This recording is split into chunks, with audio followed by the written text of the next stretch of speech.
Your news bulletin from Power 102 Digital. It is Monday, 15th July 2024. Good morning, Trinidad and Tobago. This is news to 6 a.m. on News Power Digital. All police stations and police officers across the country are on high alert following 15 killings over the weekend. At a news briefing held on Sunday at the Police Administration Building, Deputy Commissioner of Police in charge of operations, Junior Benjamin, said all police stations are on high alert and they'll be ramping up patrols across the country. Meanwhile, Police Commissioner Earl Harewood Christopher reportedly said of the 15 murders, 7 were gang-related, 3 were drug-related, 3 as the result of robberies, and the motive for one remains unknown. Head of the Homicide Division, Senior Superintendent Sean Daypaul, is reported as saying there are other arms of the national security apparatus that are complementing the police, and greater assistance from them is helping at this time. One of the latest events, a triple murder on Sunday in the parking lot of Pizza Boys and Rituals in Canopy, remains shocking the nation and continues to engage the attention of police. Preliminary reports say 3 men were ambushed and killed in a parking lot of the establishment. 2 of the men died in the car, one in the back seat, the other in the front seat passenger. The third man died outside the car. The triple murder took the toll to 318 for the year and 36 for this month alone. Prime Minister Dr. Keith Rowley has condemned the attempted assassination of former U.S. President Donald Trump over the weekend. In a post to his Facebook page on Sunday morning, Dr. Rowley said he joined the U.S. President Joe Biden and House Speaker Mike Johnson condemning the violence aimed at former President Trump and endangering the public at large. Dr. Rowley wrote, quote, "I too agree there's absolutely no place or justification for any aspect of violence in the political process and environment of a democratic society," end quote. Meanwhile, world leaders are condemning the assassination attempt on former U.S. President Donald Trump on Saturday. U.S. President Joe Biden says Trump's called the attack sick and says there's no place for this kind of violence in America. French President Emmanuel Macron said France shares the shock and indignation of the American people and wished Mr. Trump a speedy recovery. The Prime Minister, Dr. Keith Rowley, is defending his decision to meet with Indian businessman Naveen Jindal, which came about after discussions about the potential investment by the Indian businessman in the Point-a-Pierre refinery. Jindal paid a courtesy call on the Prime Minister after flying across from Venezuela last month. Dr. Rowley made comments while speaking at the People's National Movement San Fernando West 51st Constituency Conference on Saturday. The opposition, however, has raised concern that Jindal had been facing charges in India as a result of questioned decision made by government to meet with the businessman. The Prime Minister said on the logic presented by the opposition, Caribbean Airlines should cease the use of Boeing craft due to company pleading guilty to fraud charges and being fined in relation to 737 MAX crashes. Former President Donald Trump said he will bring the country together at the Republican convention this week after surviving an assassination attempt on Saturday. The former president will give a whole different speech on Thursday in a change from the humdinger he had planned. On Sunday night, President Biden gave a televised address where he called for the temperature of politics to be lowered. The man who tried to kill Trump, Thomas Cook, 20, was shot and killed by Secret Service, but his motive remains unknown. And that is news to 6 a.m. right here on News Power Digital. We'll have major news coming your way at 7 a.m. Good morning.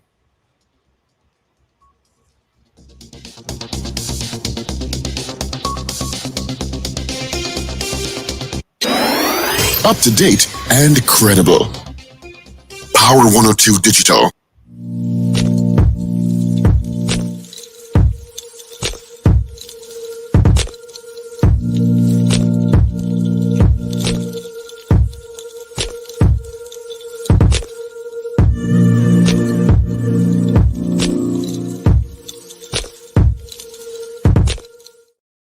For some good luck. We all need it. Good morning, neighbors.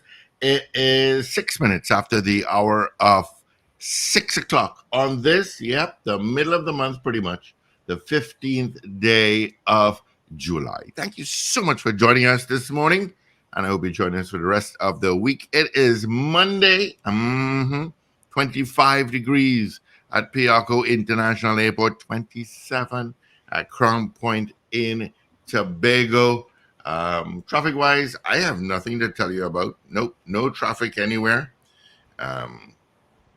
East, west, north, and south. I have nothing to tell you about. Okay. Of course, they say Met Office is saying today's going to be fair but hazy conditions with gradual deteriorating with increasing cloudiness, accompanied by a few light to moderate showers and the medium 40% chance of the heavier shower and/or thunderstorm favoring southern and western areas of Trinidad. Good morning to you, Paul. Good morning, Steve. Good morning, everyone. What's happening? What's happening? Busy weekend? Restful weekend? Bloody weekend. I heard you on the news. 15 for the weekend, including last evening in front of Citygate. 15. Yep. 15. And so many more people are missing. I find I'm seeing that a lot. People missing. So It's really unfortunate. Good morning, Wendell. Good morning, Paul. morning, pal. Steve, morning, Richard. Good morning, Trinidad and Tobago. And good morning, listeners and viewers all over the globe. Yeah. I had a restful weekend. I didn't sleep much, but still I didn't go anywhere. I watched Wimbledon finals and I heard that was really, I didn't watch it. I heard that was really, really good. Yeah, I just missed the end of the last set where he actually won, but I so love Carlos Alcaraz, He's a young man, really. He really is trying a lot of different things in the tennis world. He's very brave, very how I should put it, adventurous, and his style of tennis is so fantastic, And then from one young man to the next in the Euro Cup final, Lamine Yamal only turned 17 years 2 days ago. I did not know that till the end. Yeah, he played most of this tournament as a 16-year-old boy. His father, believe it or not, is only 32. Isn't that something? Huh? So his father was a boy when he had him. Clearly. That is something else, and he is now playing for Spain at age 17. Well, as I said, he turned 17 on July 13th. It really was a good weekend for young people and sports. I know it was a tough weekend with all the killings here in Trinidad, but and then of course in the United States I don't know what to call what happened there, but I'll reserve comment. I sent a couple of videos that people shared with me. I sent it for both in the group chat and for Paul, so you all could decide if you all want to air it and let people come to their own conclusion, because America, the US of A, what can I say? Mm-hmm. But whilst I'm on my feet, let me just wish some people happy birthday and get it out of the way early. Roxanne Mohammed, wife of David Mohammed, she is celebrating her birthday today. Okay. Waveney Rivera, Charles Gillen, happy birthday, Charles, our cricket companion. Today is also the birthday of Princess Abia Solomon. It's also Lincoln's birthday. Lincoln, who calls us almost every day. His birthday is today. And Anthony Tinto Jr., who is Anthony Tinto's son, he is also celebrating a birthday today. So happy birthday. And anyone else celebrating birthdays today, happy birthday. Right, I got that out of the way. Good morning to all the people who I met who listened to the show at Richard's play last night. Oh, you went. Look at you. I'm sure you had a good time. It was a good play. I don't know how Richard could talk after that. Yeah. And That's why he's not in today. There's a lot of work. It's a very physical role he takes on there. Very, very physical role. Overacted in that play. Did you bring I think he's very, very good. I think most of the cast were very good. Yeah. Some a little wooden, but they're new in the game. Yeah. I'll call no names. Richard carried that play. I thought the standouts were Richard and is it Leslie Ann Levine who played the older woman? Yes. Leslie Ann Levine is absolutely amazing in anything she does. Very, very good. Very, very well written. Yes. If I was too long. But the first half, I don't know. Richard has started to do some long first halves and then some short second halves. I don't know. I want 50 minutes. Yeah. But the second half was like about 40 minutes. It wasn't bad. That's what I say. He's doing longer first halves and shorter second halves. I don't get an hour and 50 minutes. Yeah. Morning to you, Ricardo. Well done. But it was a good play. It's a great play. I laughed a lot. Yeah, you broke the chair, didn't you? I would admit it. I would edit some parts and make it that's just my mind, But it is a good play. Richard really, you're right, when Richard carries it. That's what I'm saying. I don't know how he has a voice after. It's such a physical role. Yes. Because they speak loudly during the play, so it's not to say they're mic'd or anything. It's not that they speak loudly, they're projecting, but he has a lot of shouting rules. Yes. A lot of shouting parts. He has to shout, literally shout. And then I think he was born to play a drunk man, though. Maybe he has some practice. Yeah, he's practiced that off and on. But let me tell you, he was brilliant in that role. Very, very good. It's almost like if they tell Richard, you go out there and do what you want, and we'll just film it and make it a play. Actually, no, I disagree. No, I strongly disagree. To capture the inebriated person in the context that he was doing it, with a broken heart and the wife, and the mother not give away the perfect when it comes wrong again. But I don't think it was just a drunk man doing a drunk man. No, I thought he was very much in character, and the drunk part strengthened the character. I thought he was very, very good. No, the drunk part is not what I focus on. I'm focusing on Richard, the individual. Richard, the individual, is just like that. But yeah, that plenty cussing. Yeah, plenty drinking. Yeah. Yeah, that is how Richard is. Richard love a good story. Oh gosh. Yeah. A Tory, I should say that story. A Tory. He loves a bacchanal. Yeah. Nice Richard there. Beauty Culture, good morning. Nice to have met you. Oh, you met Beauty Culture? Yeah. And another lady who summoned me, she did this. Oh. I said, well, since you've summoned me. She said, I didn't summon you. I said, when you do this, you summon somebody. And who is that? I forget her name, but she said, tell Richard that is it Bernadette? I think it may be Bernadette. Bernadette Brown? I can't remember the name, but I think it may be Bernadette. Anyway, good, nice to have met you. Slim with a short yes. Here. Yes. Yeah, that's Bernadette Brown. Yes. That's Pointy Brown's sister. That's Bernadette Brown. It was a good time. Anyway, it's a terrible weekend for Trinidad and Tobago. Terrible. Yeah, I don't know. I actually downloaded that video, but that rituals video, but I'm not going to play it. It's too gruesome. Yeah. The video of the murder at rituals. It is just one my City Gate last night too, gruesome. Oh, I didn't see that. And when I was leaving Port of Spain last night after the play, I saw there was a cordoned off area in front of City Gate, but I guess that's where the 15th murder took place. Yeah. Yes. There were police and army in fatigue there, and they had cordoned off half the road in front of City Gate. Yeah. Yes, there was a murder last night there because I saw Ian Allen going live on his Facebook page with it last night. I don't. But don't worry. Commissioner's on top of it. Yeah. Have no fear.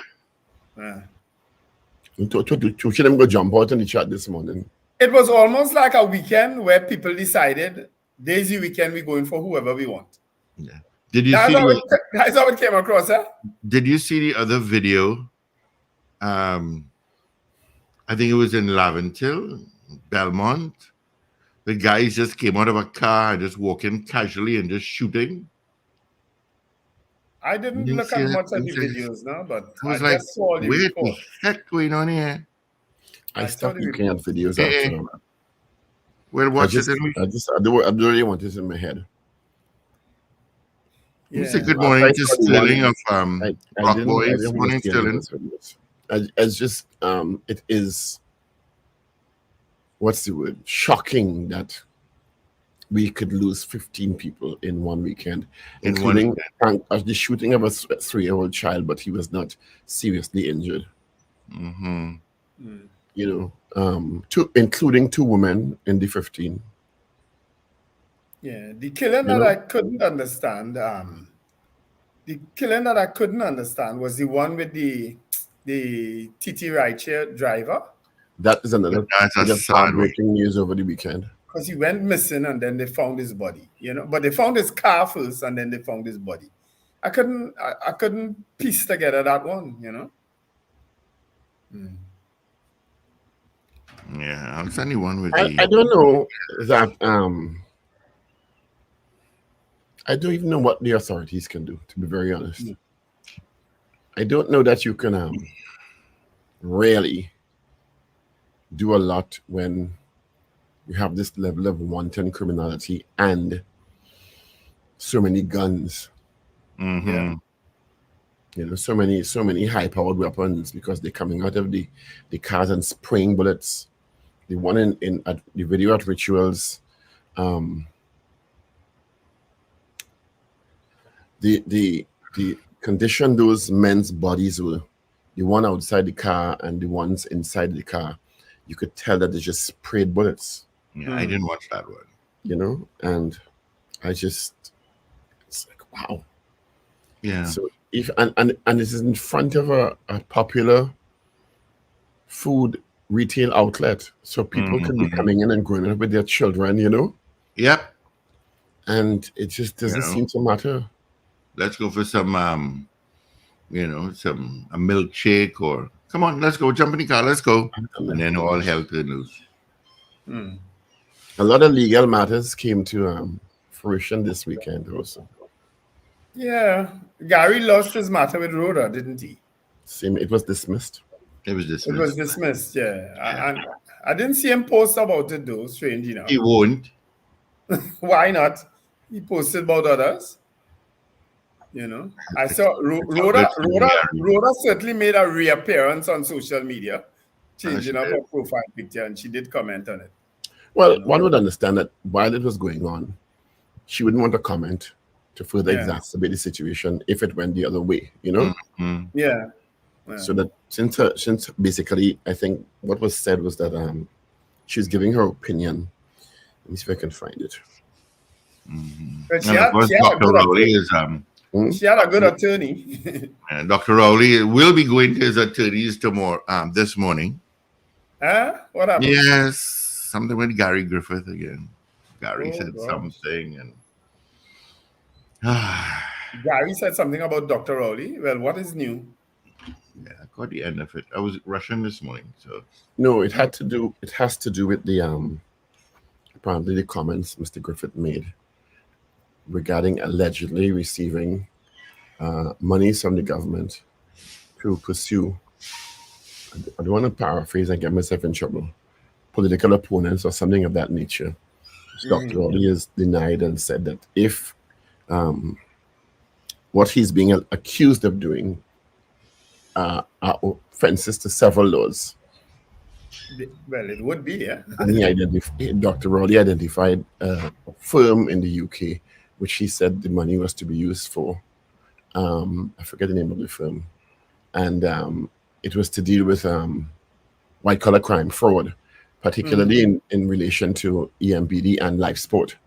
And he was going to send all the related cabinet notes and documents to his attorneys this morning or soon. We'll see how that rolls out. yeah. Never a dull day. Never a dull day. I'm just reporting the news. Yeah. Watch. Yeah. Sips tea. Yeah, that's all you could do. Popping. That's all you could do now. I had to, more than Denise Deming, I see Denise Deming doing some wishful thinking over the weekend with a post about NAR and the things that led to NAR coming together and displacing the PNM of 30 years. I said, Denise, I'm sorry to tell you, but that leadership that NAR had back then and that vibe they had back then, it's non-existent today, Who you want to come together? Which bunch of leaders you want here come together? Good morning, Denise. I like Denise a lot. I consider Denise a friend. Really nice. But Denise, I think the party, if you are asked a member of that party, has the right name.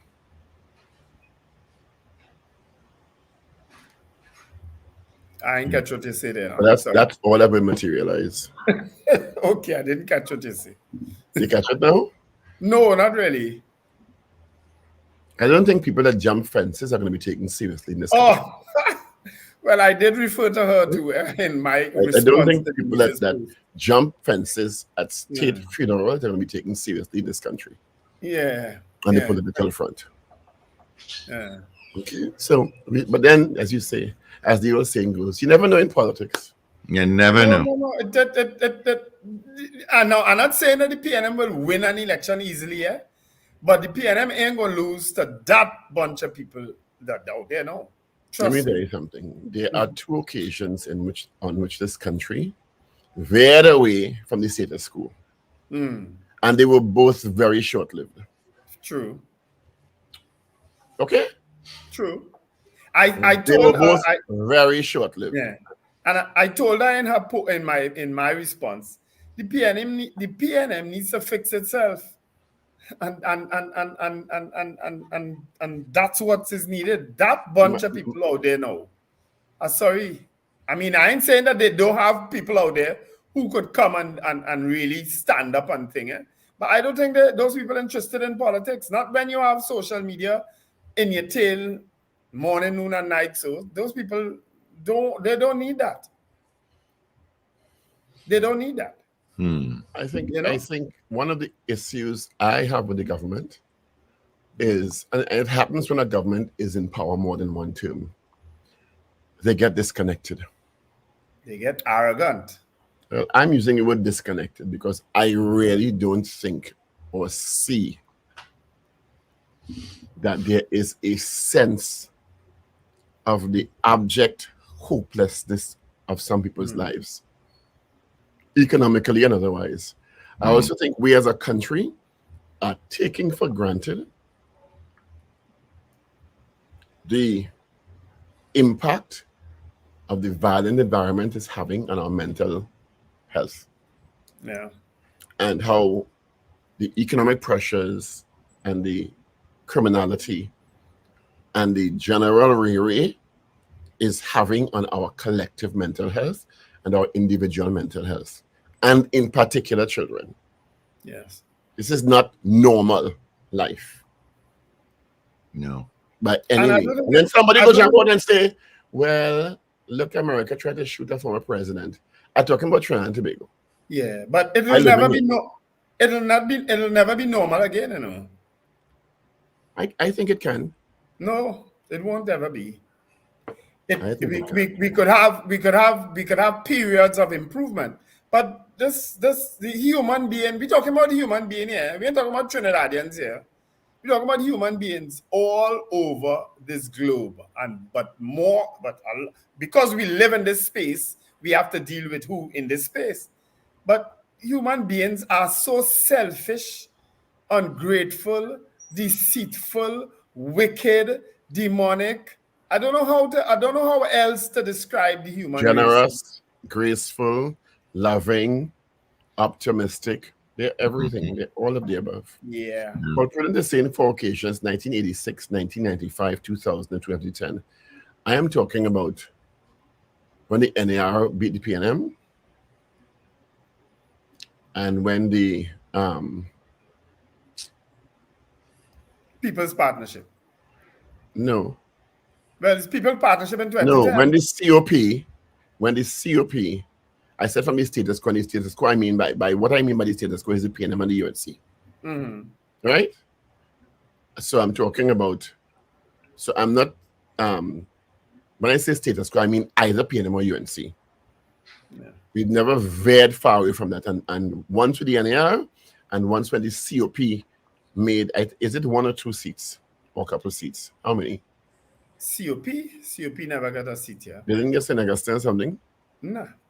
No, I don't think so. If you consider Prakash Did he? Ramadar was a COP representative in 2010. Yes, Well, I guess he was. Well, okay. Yes, well, he then was. you're right. You're right because And in that incarnation also, did the TOP win any seats in Tobago?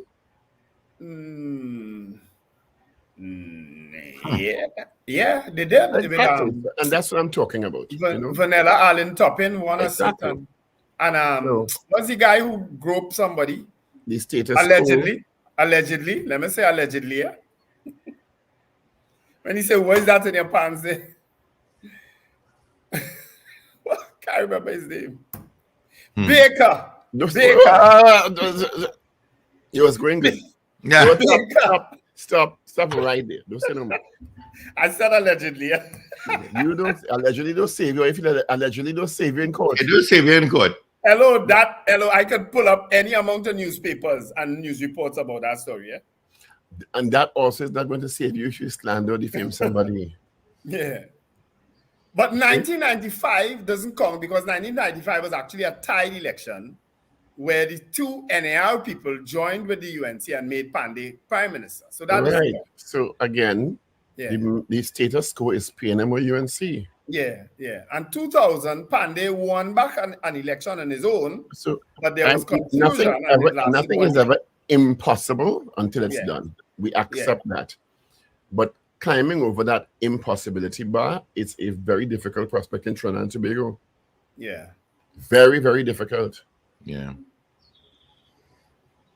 So you know, so it's going to come down in 2025 to see it, and there's so many other new parties. I see Kizelle Jackson has finally launched. I see about 8 people with her.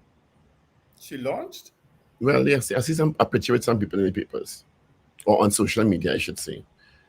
There is Philip Alexander's party still active?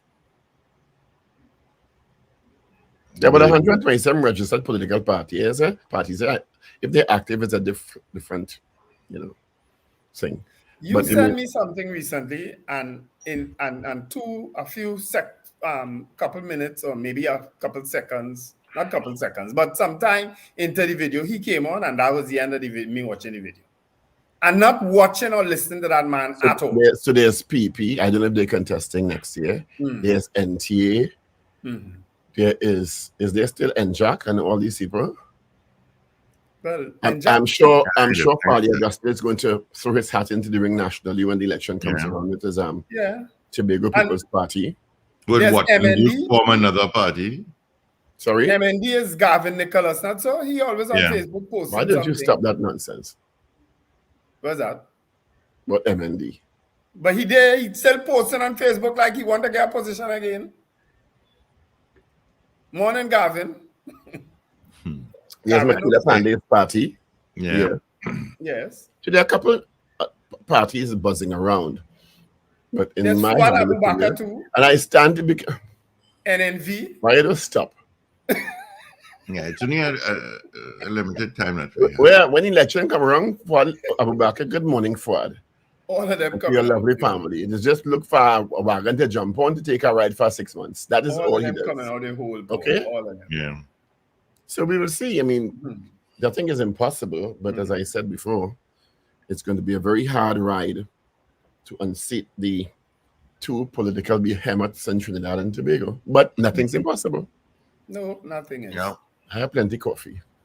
Well, so the big news internationally is, of course, the attempted assassination of Donald Trump and the million conspiracy theories that have now arisen.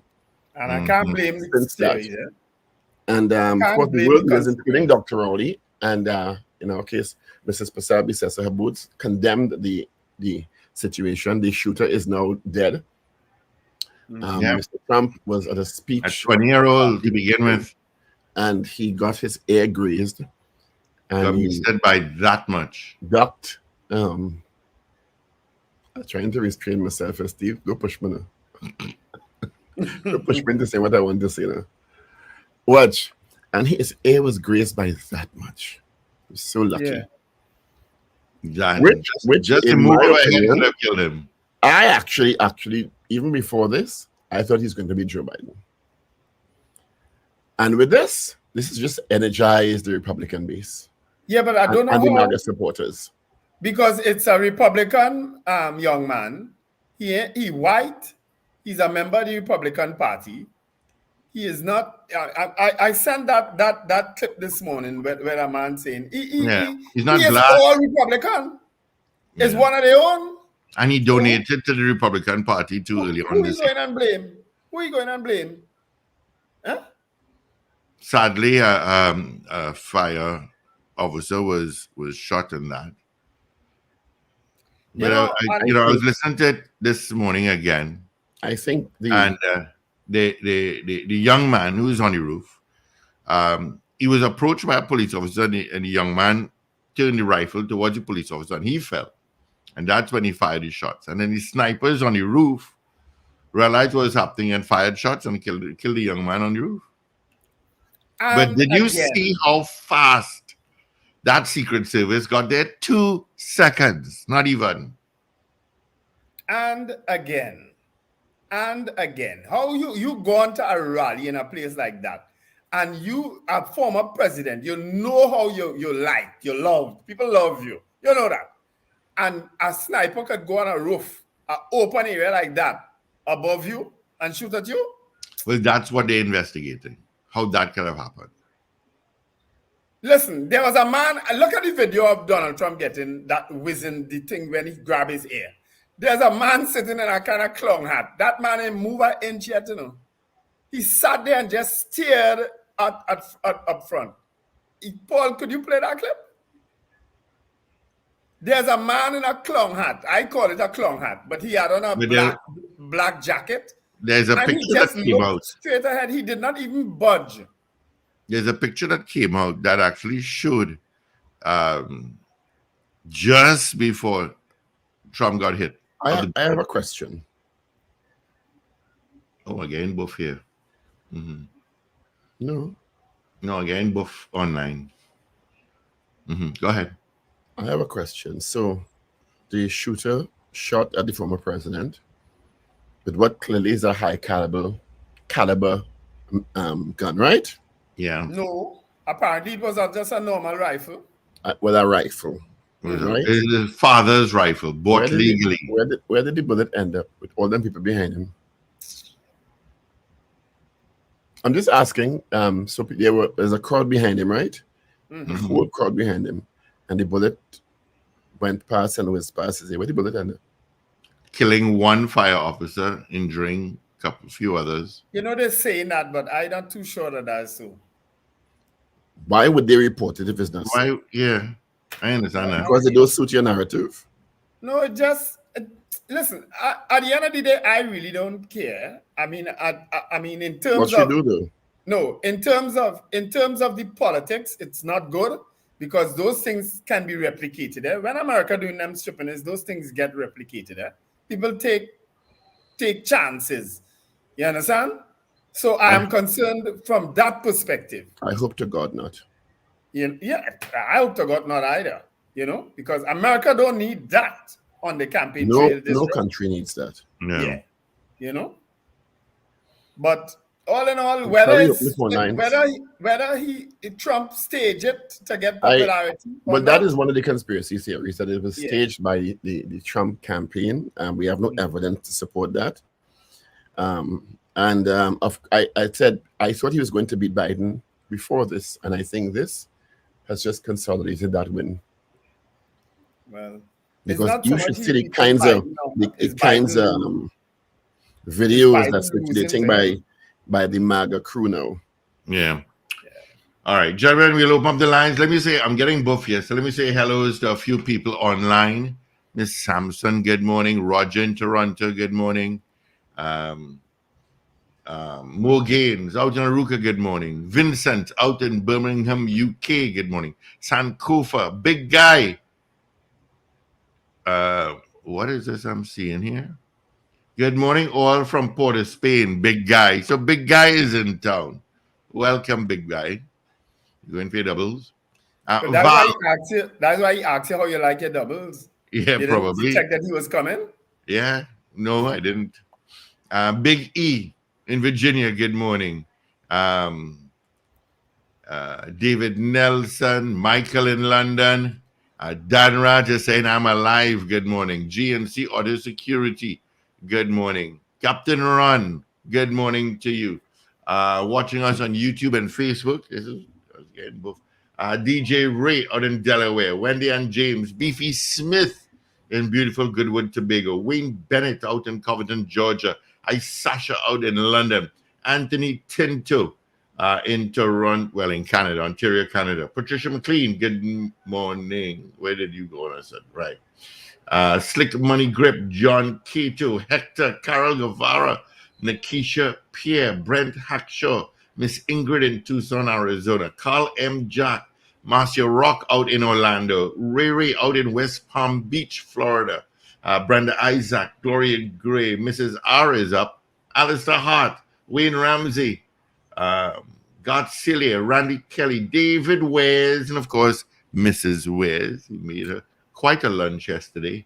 D. Pierre, DL, Bisnath Prasad, Ambrose Blah, need a breath here, Paul Prudent, Patricia Defoe, Brent Hackshaw, Billy Bob out in Boston, Beauty Culture, Rena Bodu Jennings, Libu White, all right, out in Boston, MS, CPD Singh, Beauty Culture, see how I was getting buffed. Michael Robinson in Yokohama, Japan, Beauty Culture,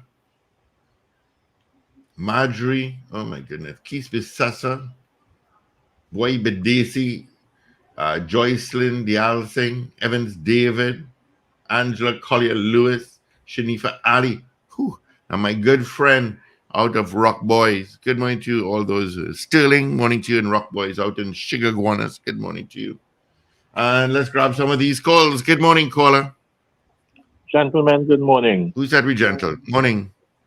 Okay, all right. Men, good morning. I'm coming out a deep backward square leg this morning. Have any of you gentlemen been up to Camp Kamutu recently, or just opposite the E-Tech entrance? My two co-hosts have been. He said Yeah. recently. Have you seen the police graveyard that used to be at the barracks that is now on that piece of land before you get to Camp Kamutu? No. I drove up that side over the weekend, but I didn't head Kamuto way. Yeah. There are approximately, I would say, at least 300 derelict vehicles on a plot of land there just before you get to Camp Kamutu. In the past, years ago, you used to have the famous auctioneer A.M. Carino, and then it became Mr. Spoon. They're just hidden these vehicles, all those mobile units that I think they imported from England, a whole bunch of cars, squad cars, pickups. Mm-hmm. It's just been hiding up in the back there. It used to be, you used to see them on the west, from the western main road at the barracks there, and it became an eyesore. And I think under the infamous commissioner, it was moved up to that direction. I wonder if somebody could pay attention to that.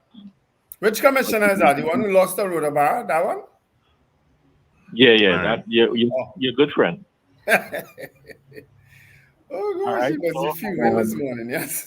It was a bloody weekend here this morning. I was inundated with pictures of all these bodies and stuff, and I just switched off of it. Yeah. I think the Ministry of National Security has a real task on their hands. They do.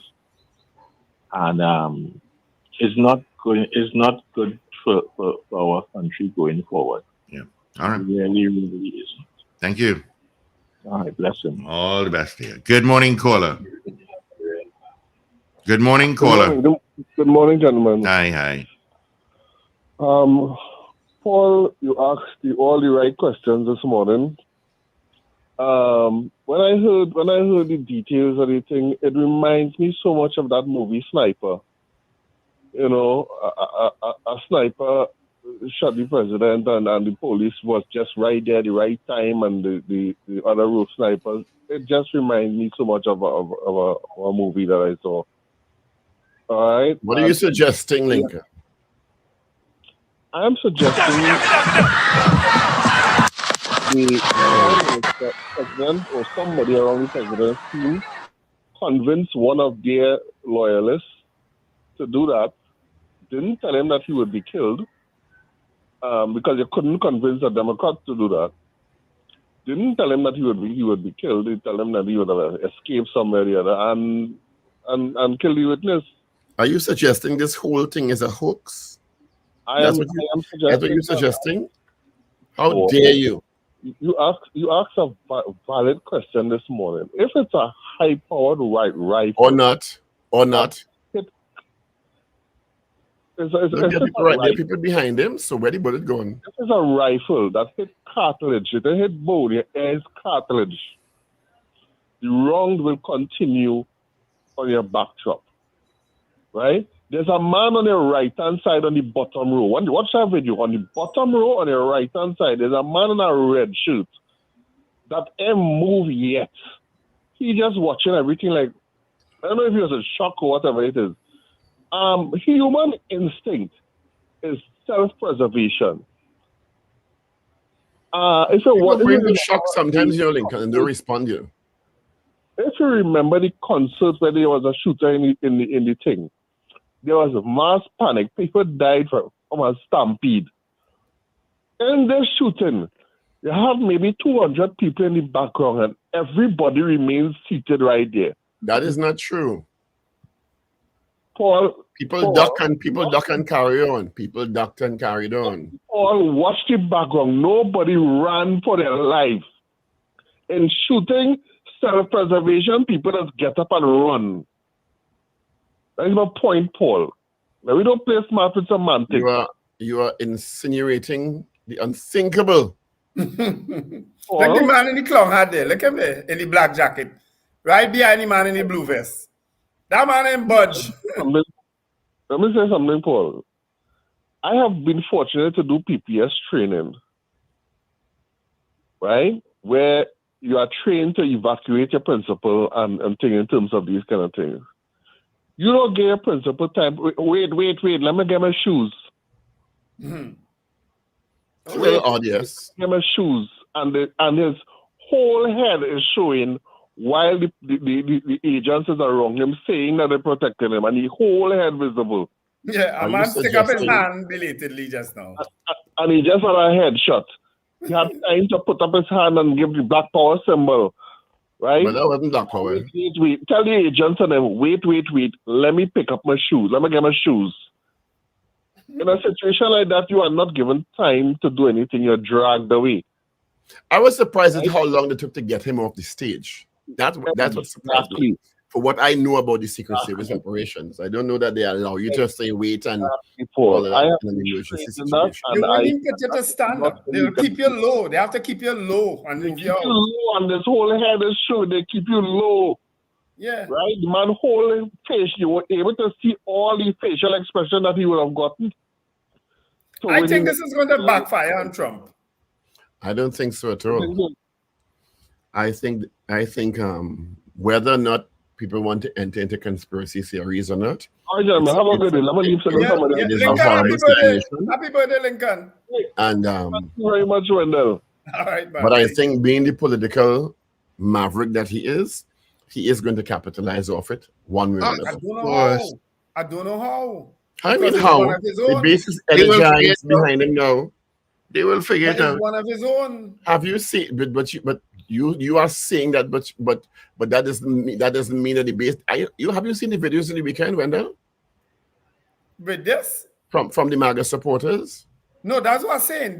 His support base. The base is energized because of this. No, his base ain't go. They didn't need that to be energized. What I found coming out of this is that people so don't trust and believe that man that most people willing to go with that it is as a hoax. You say most. Who is most? Well, most of what I've seen, that is. Well, that's what you've seen. So it's not most. Mm-hmm. Yeah. All right. Doesn't necessarily mean it's most. Let's grab one more call and we'll go to the headlines. There is an accident on Trinidad City Central Road this morning, so take some caution. Good morning. Hello. Morning. Morning. Morning, guys. Good morning. Morning, Miss Henry. What a weekend. Oh, my God. Yeah. I listened to your first caller talk about the graveyard. So he said, well, we have a graveyard in West End. I don't know when they will get those vehicles out. I don't know that. I want to believe those cars contributing to the invasion of mosquitoes we have down here in Diego Martin. Let me tell you, mosquito eating me. I sit down here only spraying and they flying away and coming back. I don't know what again to buy. So I want to call on the Commissioner of Police, please see if you could clear that graveyard. There's a vehicle there. Since in the 90s, that vehicle was there.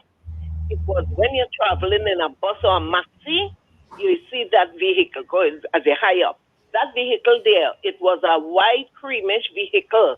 It's wrong right now. Mm-hmm. So I will hope that they could clear that graveyard we have down in Diego Martin in the Western Police Station.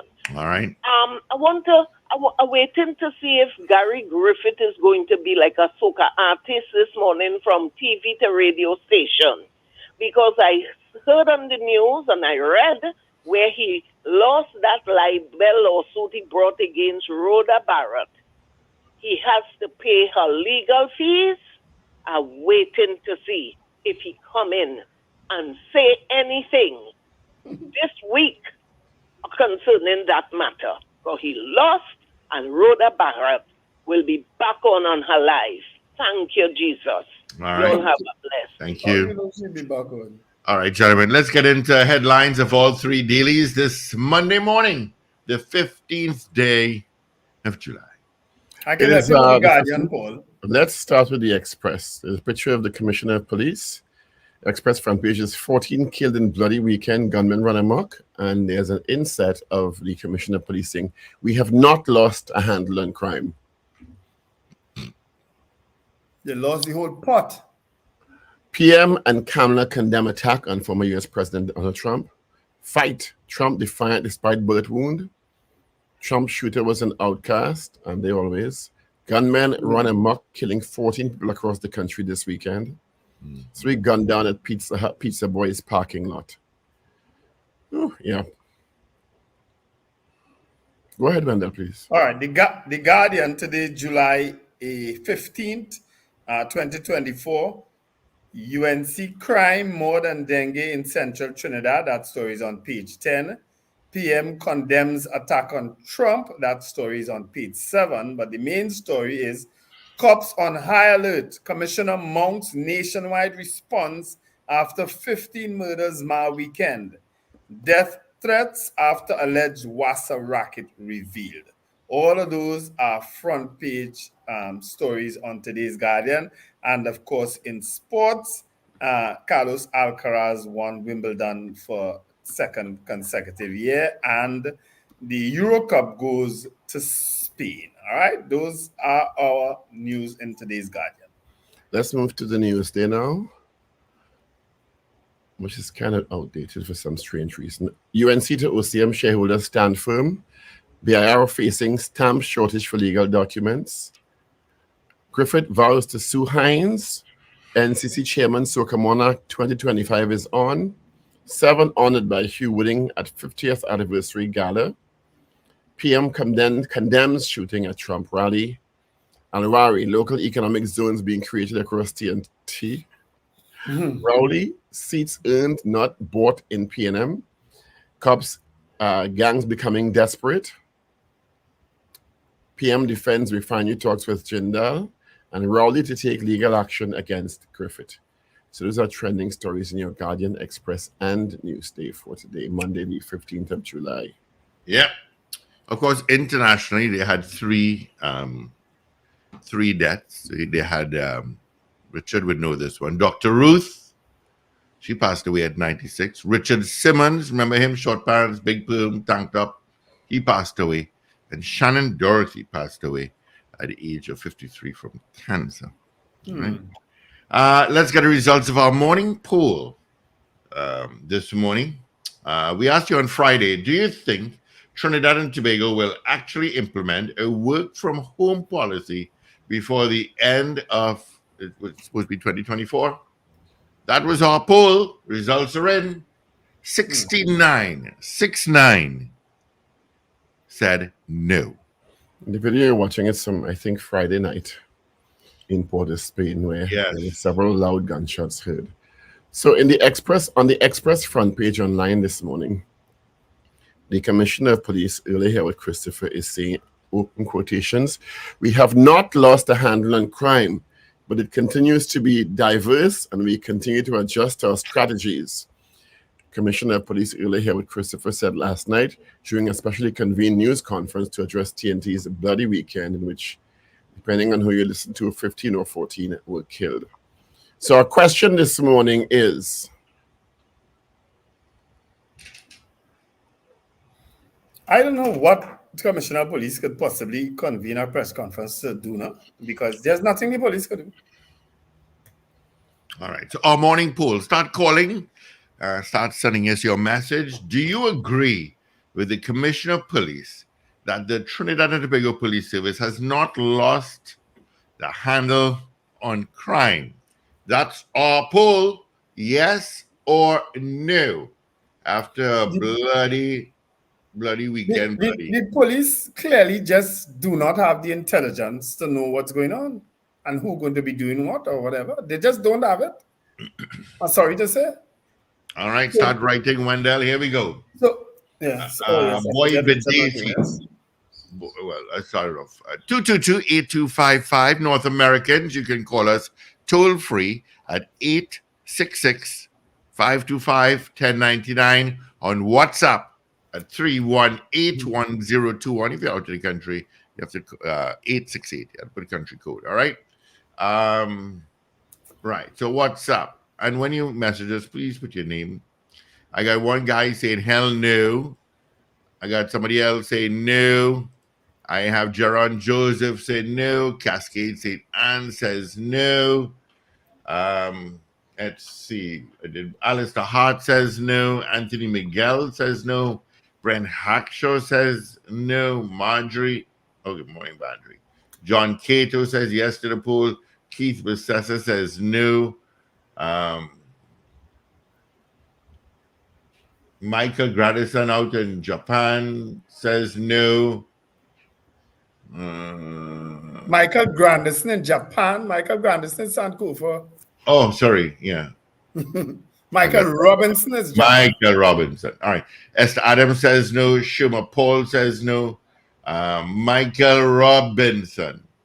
That's Japan. Yeah, I went down there. That's how I end up saying that. Says no. Catherine Henry says no. Lester Craigwell says no. Richard M. Jeremiah says no. Ian Lee in London says no. Miss Ingrid in Tucson, Arizona says no. Finbar Collins says that they have not lost it. Okay. DL says no. Aluba White, where are you from? Says no. Mrs. R says yes. Jean Clark says yes. What says you, caller? Morning. Good morning, people. No. All right, Arima. Thank you. Good morning. Hello. Good morning. Morning. So why? So the people, where these young the men live, the neighborhood, they know these people. Why? How they can report these young men? They living around people, the parents. All right. Yes or no? Pardon? Yes or no? Do you agree with the Commissioner of Police that the police has not lost the handle on crime? Yes, I agree with her. All right. Thank you. Good morning. Good morning. Good morning. My answer is no. New Jersey? Yes. All righty. Take care. Okay, so Marjorie, they ever had their hand on crime? Paul Prudence says no. Let's go to WhatsApp. Captain Ron says no. Long Islander says no. Junior says no. Who is this? Yeah, unfortunately, no. Who's this? Black Pearl. Morning, Black Pearl. Danrad says yes. Anne-Marie says no. Trevor Arima says yes.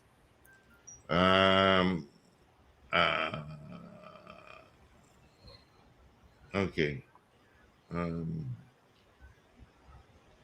Maturo Wasi says no. Cheryl Henry did that thing. CPT Singh, I agree with Ula. Marvelous job. Beefy Smith in Tobago says no. Good morning, caller. Good morning, gentlemen. How is everyone this morning? Hey, big guy in Port of Spain. Morning. Good morning, sir. My answer to the poll is no. Wendell, 137 Western Main Road? Sorry?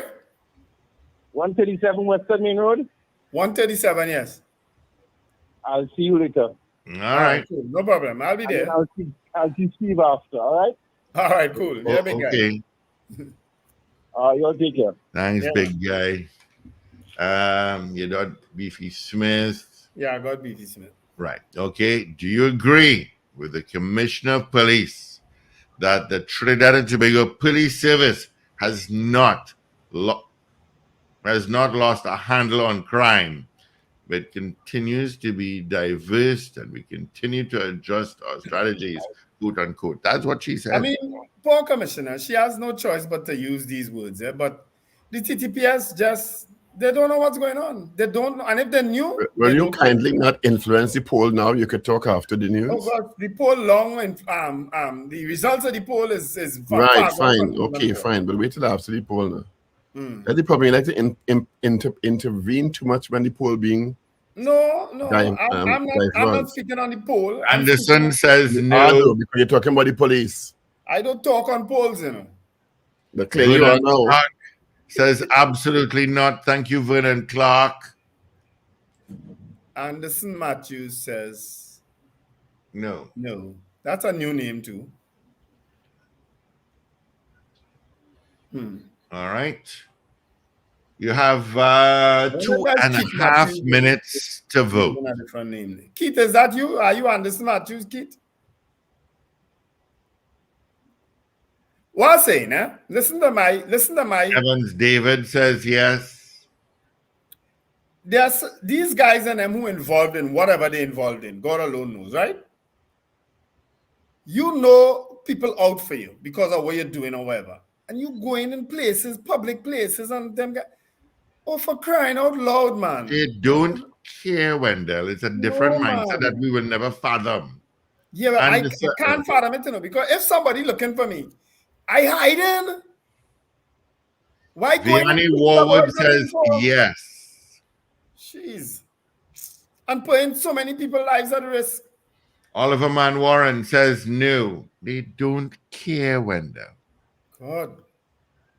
It's a different. And nobody, it have no intelligence in the police service to be tracking these things, tracking these guys. Well, come on. Wendell, we can't even get the cameras around to work. And people just shooting people all over the place now and disappearing into these, under all these cameras. They're just disappearing in these roads.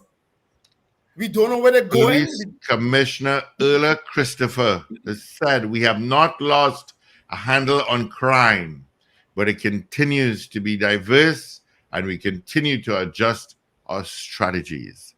So men shoot up a place, a pizza boy's place with cameras all over, cameras. I seen some lampposts now with 4 and 5 cameras on it. So they can't tell me there are no cameras. It have real cameras. And then what? Where these people going? And then what? They have the cameras. Anybody watching it? Are they working first off? Man. Do you agree with the COP that the TDPS has not lost a handle on crime in Trinidad and Tobago? That is our poll. Let's see. Do I have any more here? Oh gosh. I just want to rest. Yes or no? I don't need explanation. Ooh, that's too long to read. All right. Yes or no? They shoot and murder a man right in front of Belmont police station a day. And them fellas just disappear. Oscar Daniel says no. The TTPS need to just hush. Don't call no more press conference. Just do all they need to do. Don't call no more press conference. Don't tell us nothing.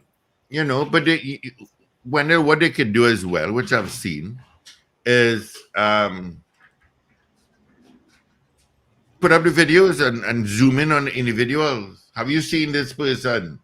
Call Crime Stoppers or something like that. I don't know. But it seems that we're reinventing the wheel. I don't know.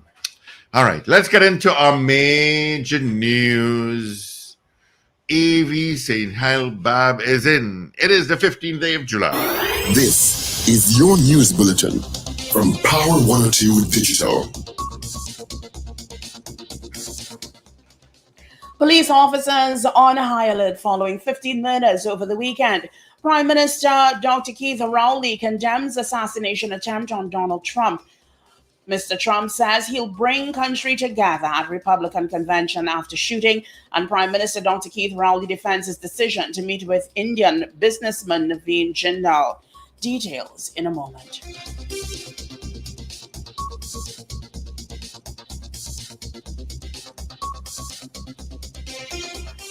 This is news to 7 o'clock on Power 102 Digital. I'm Avril St. Helbab. Good morning.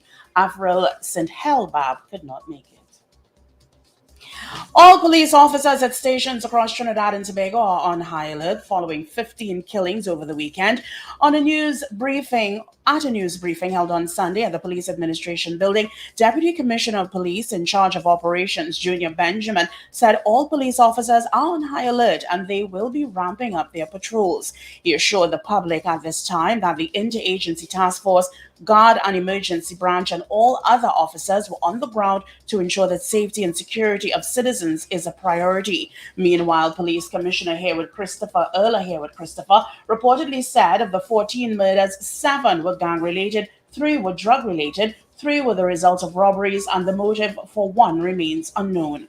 Haywood Christopher said the police have noticed the trend of multiple homicides and officers are doing what needs to be done to win the battle against it. The head of the Homicide Division, Senior Superintendent Sean Dipole, is reported as saying there are other arms of the national security that complement the police and greater assistance from them will help.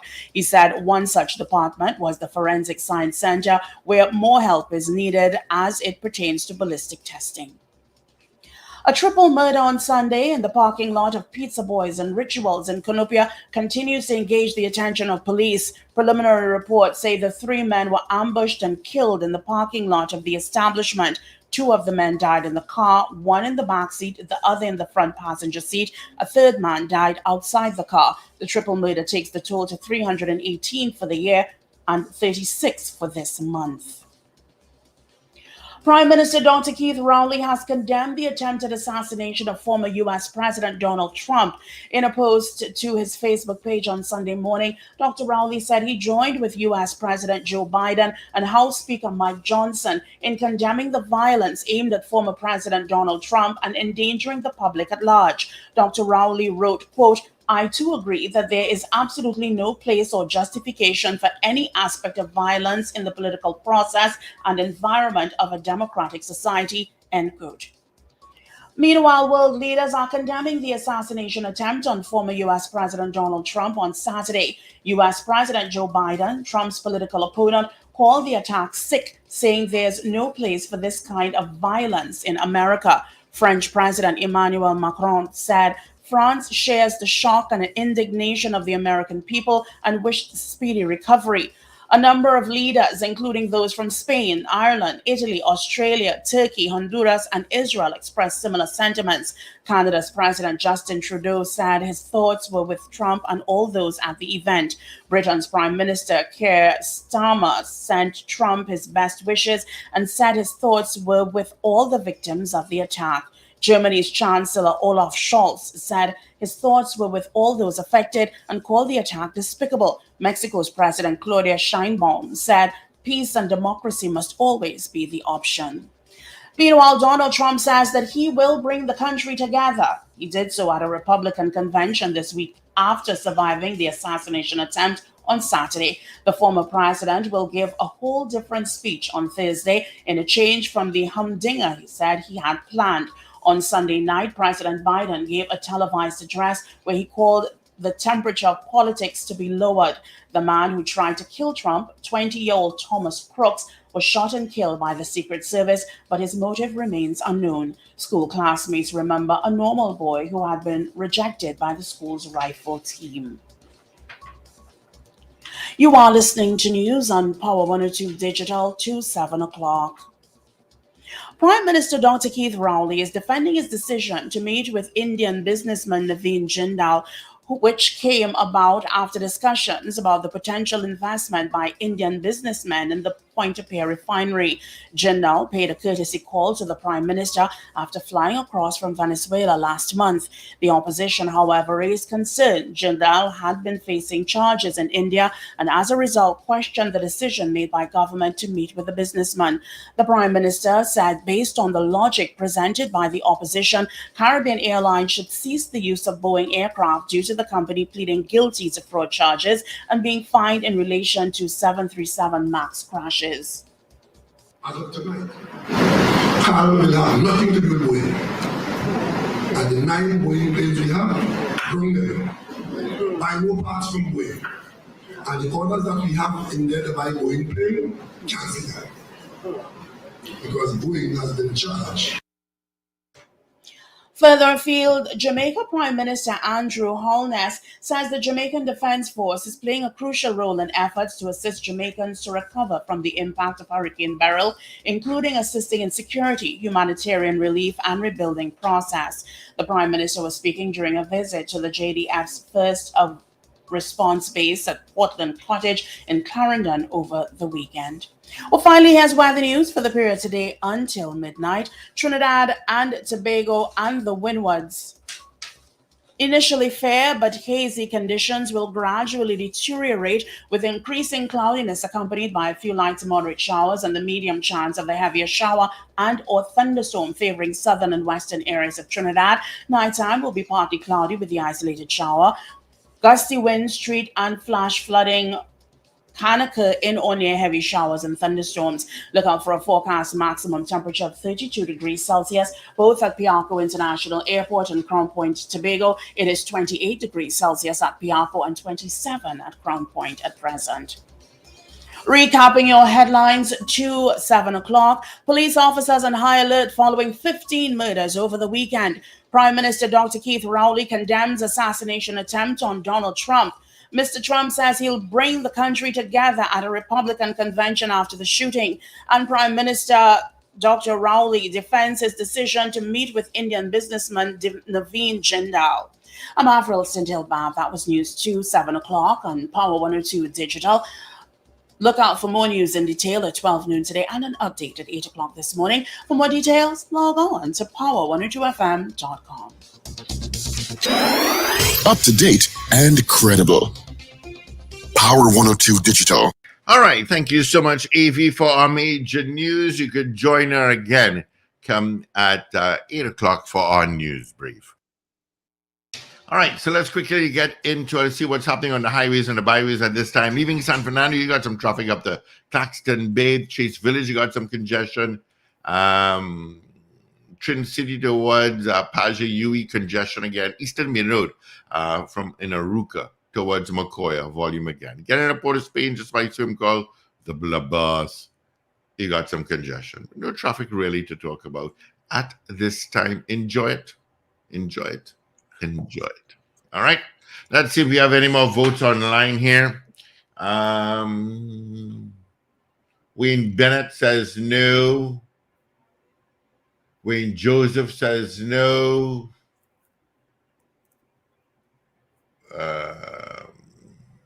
Beauty Culture says no.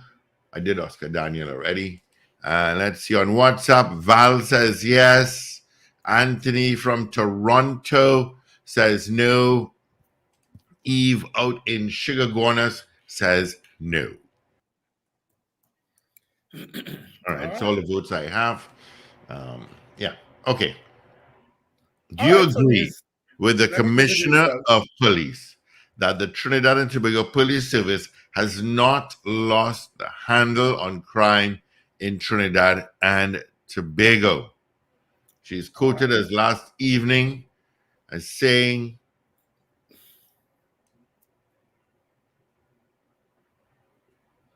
I'm waiting for Paul to put it up.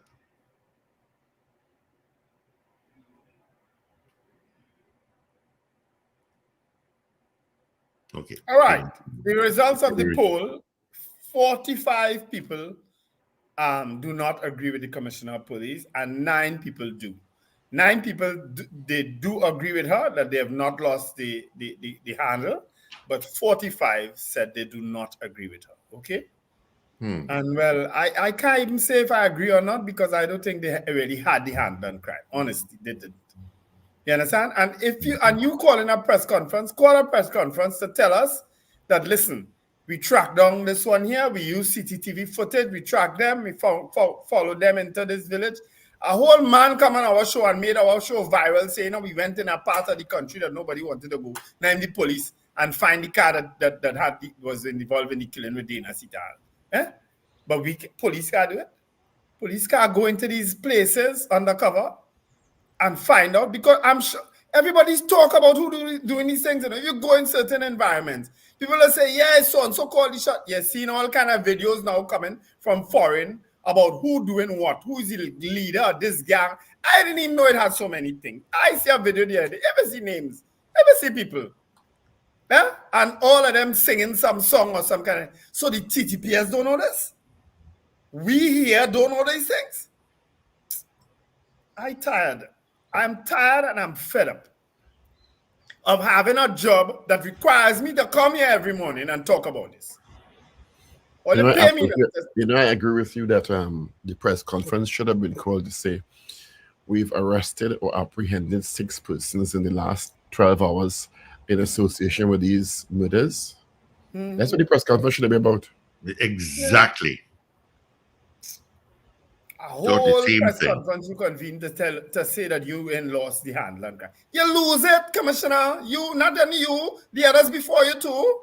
They lost it. You just inherit the lost handle, if that is possible. I feel sorry for you because you inherited a lost handle. The one man we thought could fix it didn't, because he didn't come from the bowels of the TTPS. I supported him, and we thought he could have fixed it, and he started off real good. I don't know, maybe COVID came in and just made life difficult. You know what I mean? And then everybody started bombarding for this, that, and the other. You understand? That's the only time that we had a chance. I'm sorry to say it. We will not have a chance with people who come up through the ranks. They can't fix it. They didn't fix it for all the years they're there as a senior officer. They go fix it now when they head in the police service. Give me a break. I know too much about the TTPS, you know. I know too much. Okay? I know a lot. Personally. Personally, yeah. I've had my personal experiences with them.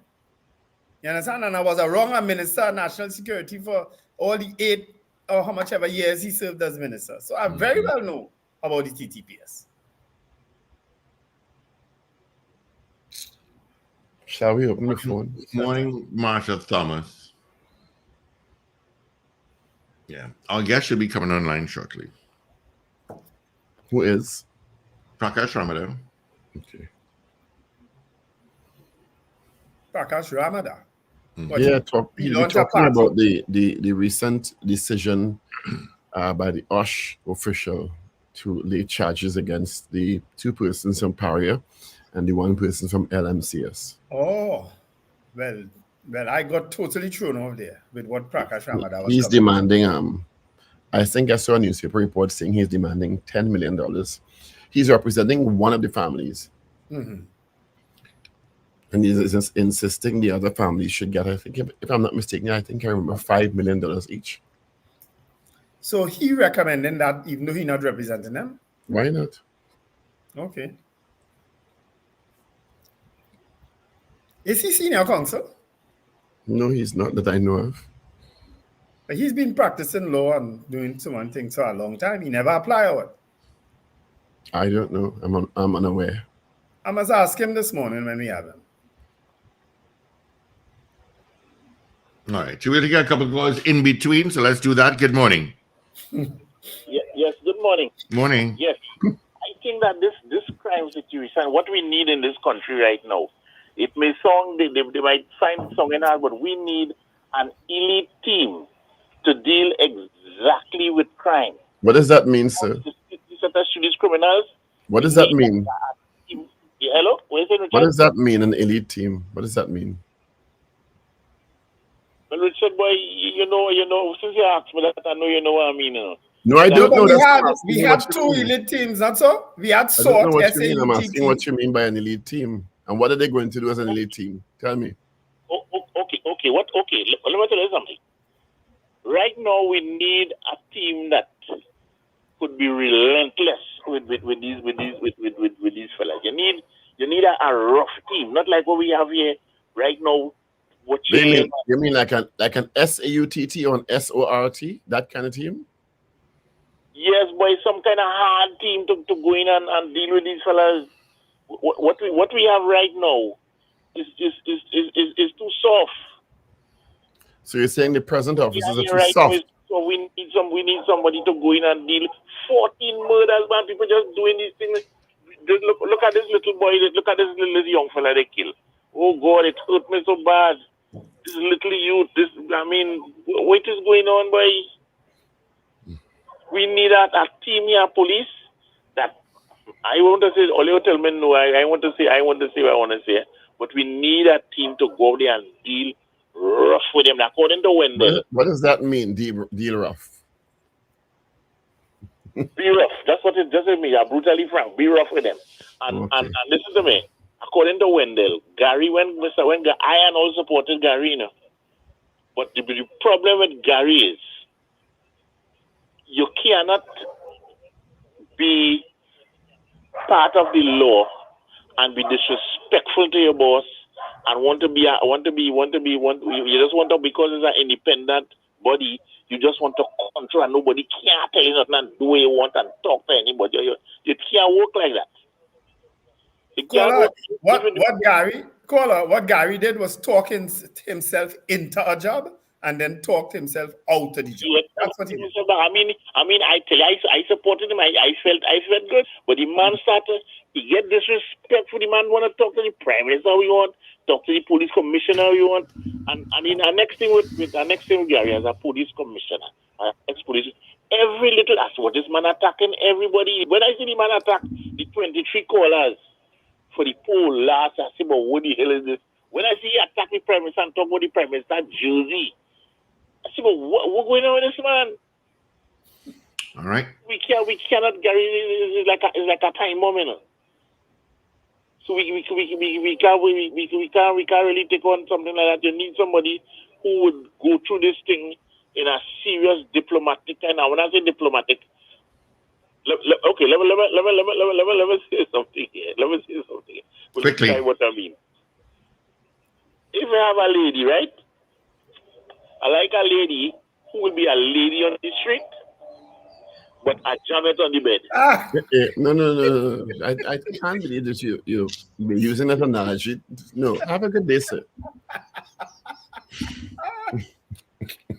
No, have a good day. you no. Good morning, Mr. Ramadan. Hi, good morning, Paul. Good morning to my colleagues. Good morning and welcome. Of course, we have Wendell, Stephen, and myself together. Where is he? He's doing audio alone today. Oh, he's doing audio. Okay. Yes. Mr. Ramadan, I'm curious because I was asking my colleagues this morning if you are not a senior counsel. If not, how come you're not? Is it that you've never applied or have never been successful? You have lots of time today. I've never applied until this last event. And you were part of that list at DeBlanc? I never applied until this last event. I wanted to test certain things. In my application, I had, of course, put the cases that I've been involved in. And they were certainly always for the pro-democracy of Trinidad and Tobago, for the rights of the people of Trinidad and Tobago. I was not chosen, and I congratulate all those who were. And at this point in time, I do not want to go into that endeavor. nothing good will come from it. Really. No problem. Is that we didn't? Well, I mean, it's news to us now that you were in fact one of the applicants this time, because I mean you've been around a long time, so I was kind of surprised that you were never before. Well, I never thought it honestly to be important, but I was persuaded by some of my juniors in the last moment to put in the application, and I said, you know what, let me test this thing, because I'm not blowing my own trumpet, but I've been involved in some of the most important cases of this country, one of the very high success rates. The criteria, that matter will be dealt with by the courts ultimately. Okay, we need to sort that out. Thank you very much, Joe. Mr. Chairman, you were a justice. Is it Justice Minister? Yes, and Legal Affairs Minister. And Legal Affairs Minister. What do you think is this? I know this is not a substantive topic we called you on, but I mean, there's so much happened over the weekend. It would be remiss of us not to ask your opinion on the 14 or 15 killed in the weekend, and where do you think the solution lies? Well, first of all, let me just say that, you know, when we only look at the numbers, that is only one very small part of the human pain and suffering for every member of their families, their friends, their colleagues. The environment where the murders occur changes the lives of all those who witness it. I'm extremely pained by what I've seen, not just today, but for a little while now. And how do we fix it? Of course, there's always a solution to any problem. The question is whether you start thinking about the true ways of dealing with it and whether you have the will to bring it to fruition.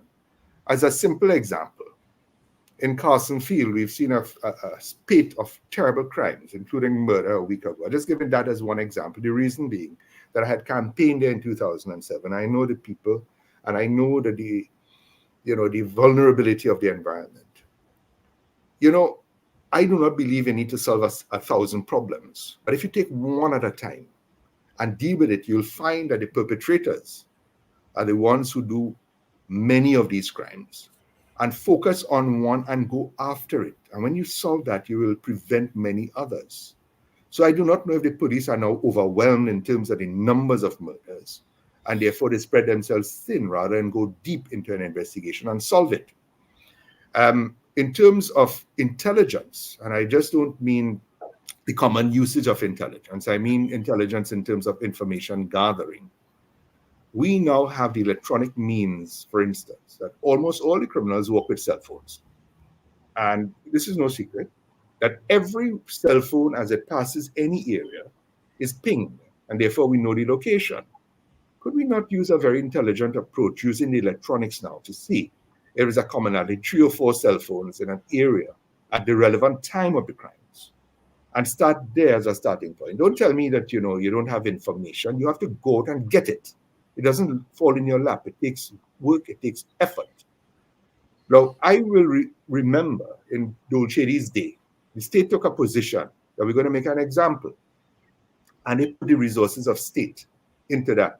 And they were able to ultimately to bring not just charges, but convictions and the implementation of the death penalty in that case, because there was a will, there was an effort, and a do you think that's an option now? Do you think there's a way, as a former justice minister and minister of legal affairs, to resume the death penalty if you think that is a way that will have an impact? No, I'm not here discussing with all, if you'll allow me, the issue of the death penalty. The point I was building is that notwithstanding the power of that group at that time, the state is always bigger, always has more resource, and that if you focus your resources, you can get results. I'm not seeing that. I'm not sensing that. And I'm not blaming the officer on the beat. I'm talking about the leadership and the resource allocation to these men and women who put their lives on the line for us every single day, and I congratulate them. But we need to have successes, and I'm seeing some, but not in the way that the country needs to see it, that the criminals are fearful of law enforcement, that they will be prevented from committing crime, and if they do, they will be prosecuted. Now, every single day we regale with about the need for legislation, and so of course that's important, but I think we have more than sufficient legislation already to deal with the criminals. The issue is now about the investigation and the implementation of the laws that we already have on our books. So it is a red herring. Sorry, let me finish the point. Yeah, let me just finish the point. It's a red herring to suggest we don't have sufficient laws. It's about the use of those laws. And that's why I harken back to 20, 30 years ago. We were able to use the laws we had then as a nation, as a state, to go after the most powerful gang of the day and deal with them. So thank you, of course, for that privilege. Yes. So do you believe then, Mr. Amanda, because I don't think it's a lack of resources. Certainly they have a lot of resources. Yes. Do you believe then that the police, as is alleged, are so compromised in terms of their involvement with some of the illegal activities that are taking place? Why we can't get that handle on crime? You know, that has been in the domain for a long period of time, and there is little doubt in the heart and mind of every citizen that there are compromised officers. But I do not believe it is as widespread as we would be led. But the question then arises whether one little drop of pollution spoils everything and therefore deter the others from doing their work. And I think you're right. We're on the right track to deal with that, because you cannot have police officers who may be compromised giving information and preventing the others from doing their work properly to continue along that path. And it is important that we cleanse as best as we could, so that those efforts of the many hundreds, maybe thousands of good-intentioned officers to do their work is not hampered. So I agree with you. We need to sort that out up front. And, you know, we have followed the money legislation in this country. But I don't know if our legislation is being used and being distracted with the politics of the day, and not in terms of going after the true blood criminals. I'm not saying to allow white collar to go unattended, not at all. I'm saying now we have a most devastating killing. I mean, a dozen plus in one weekend, right? I do not know if it's just robberies or there's a yearning to murder and to kill. I mean, that young lady outside Toyota is one example. And I mean, we could go through every family who've lost. The senselessness of this thing. Is their life worth only what they had on them? What property was taken from them? You know, the brutality. I mean, I've heard of somebody I know whose home was invaded recently. And they threatened to kill the male occupant. And one of the guys said, no, don't kill him, but they mashed up every bit of electronics in the people's home because they didn't get sufficient money. There's a brutality not just in relation to the crime of theft and larceny and robbery. There is something else happening in the society, a hatred and anger with these criminals to destroy. And we have to figure out what's the root, not today, but ultimately we have to find the core, because this is a society I love. This, to me, is the best country on the face of the planet that is being destroyed daily. And we must repair it. I have a philosophy of the must do. Our future is us to make. And this is not just airy-fairy words. This is the land I wish to live and die in, and for my children, my child and future generations to be born and grow up in. If we allow this today, and look at the trajectory where we were just several years ago to where we are today, it's almost unrecognizable. What has caused this? If we could find that cause and at the same time deal with today what is happening, we have to contain it, push it back, and ultimately bring it to a position where we can't eradicate all crime, but certainly the brazen murders here, where there's a sense of, you could do what you want, get away with it, and repeat it, and the kind of weaponry that we see in our society. The police have got to be better resourced. And when I say better resourced, in terms of not just the physical resources, but the management and the use of intelligence and common sense in how we approach things. We have the technology. We already do. But my theory is, and will always be, if the police service can't fix themselves, they cannot fix us. They have to fix themselves first. Too many police officers are compromised. Too many of them. You're pushing at an open door, brother. I agree with you. And then the confidence factor that comes from that. I know people who are afraid to report crimes against themselves because they believe that if they go to the police station and they have even an iota of who might have been responsible to be able to give some identification, that the people will return and that they will do them the worst possible harm, and therefore they allow silence instead of justice. And that is a frightening thing. And that is why we need to ferret out those who are wrongdoers and probably find a core of purity. Sorry to sound like that, but a core of purity of a small number to go after just a few. And when the message is sent that the state is more powerful than anyone else and that we could come for you if we focus upon you, it has a chilling effect on criminality. And I repeat the point. I do not believe that the number of criminals are that great. I think it is a group, and it is growing, and that's the frightening part, of persons who are like-minded say, well, we could do this also. So let's start taking them down. But you know, Prakash. Yes.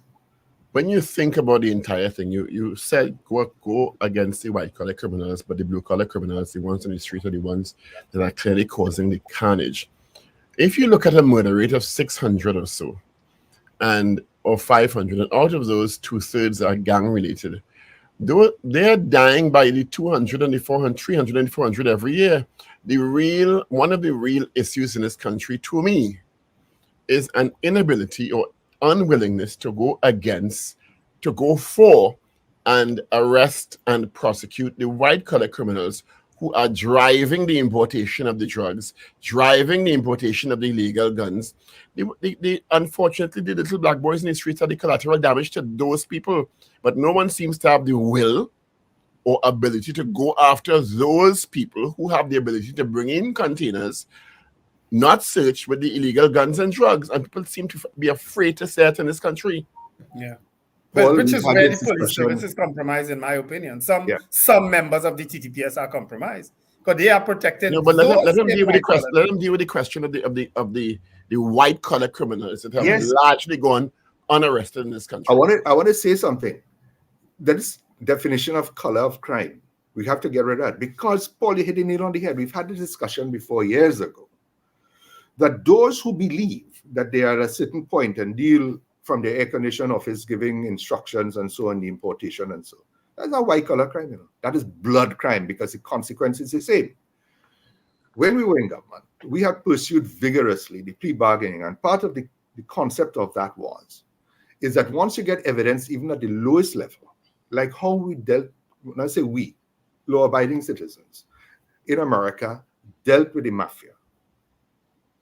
You get one person against whom there's evidence and they know they're going to go to jail for a very long period of time, and you give them a deal so that they name those above them. And then Prakash Ramada, with the greatest of respect, name 3 big white-collar criminals prosecuted in this country in the last 15 years. And that's the point. That is the point. So when you talk about the lovely legalese and the laws and the low-level evidence, and people kind of turn off because at the end of the day, we have not been able to do it.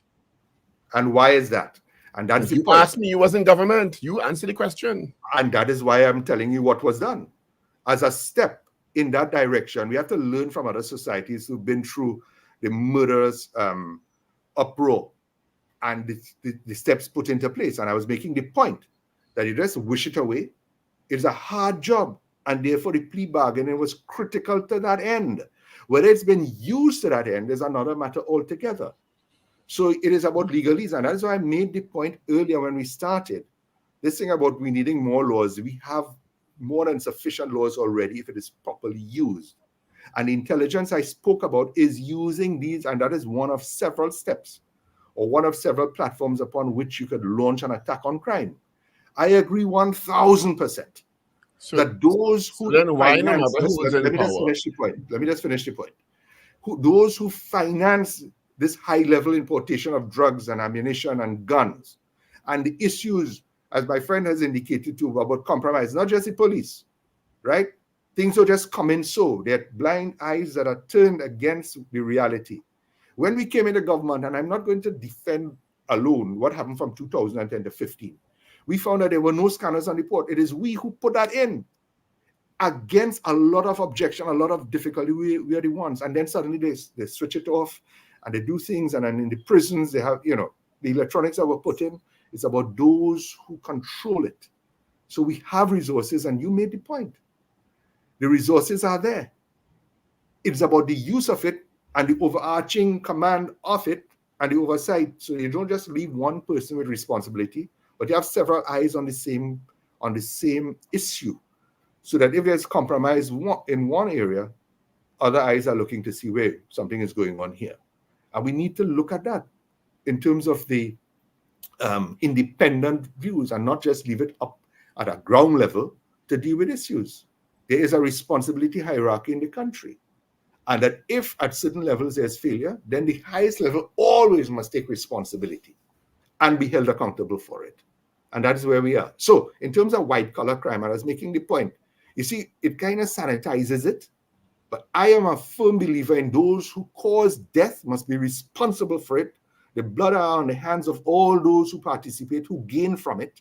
And therefore, at the end of it, if there should be prosecutions, there should be prosecution of all who are responsible. But there's a step-by-step approach. And in terms of follow the money legislation that is in this country today, why are we not using that? So you know, I don't want to go into the politics of the day. I have left government since 2015. I've left parliament since 2020, but I'm a citizen first, always have been and always will be. I love this country, and it pains me to see what is happening and what is the trajectory. Is there a light at the end of this tunnel as to solutions? To me, I'm not seeing it yet. But am I going to say that we should all throw our hands up in the air and say this, it can't be solved, and therefore those who have responsibility, they could say what they want and give us a pappy show? The answer is no. It cannot be. Mr. Ramada, I want to ask you a question that you absolutely do not have to answer. Because as an attorney, you would have had cause to defend many people. Correct. Were you at any point in time in the defense of someone who you knew might have been guilty of a heinous crime or whatever, or white-collar crime, and because of your responsibility as an attorney, that you had to still go to that court and defend that person regardless? You don't have to answer that. But that's the point. That's the point. That's where we have reached in this country in terms of senior police officers, customs officers, immigration officers, Coast Guard officers.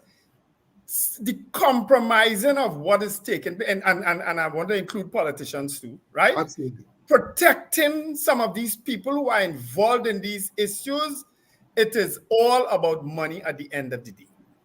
There you go. Follow the money. So your question, I'm not going to run away from that, because we must have a system under which we operate. Defense counsel are duty-bound to defend their clients to the best of their ability within the confines of the law. What that says is that you ought not to advise a client to lie, which I've never done. You must never advise a client how to commit a crime and to escape it.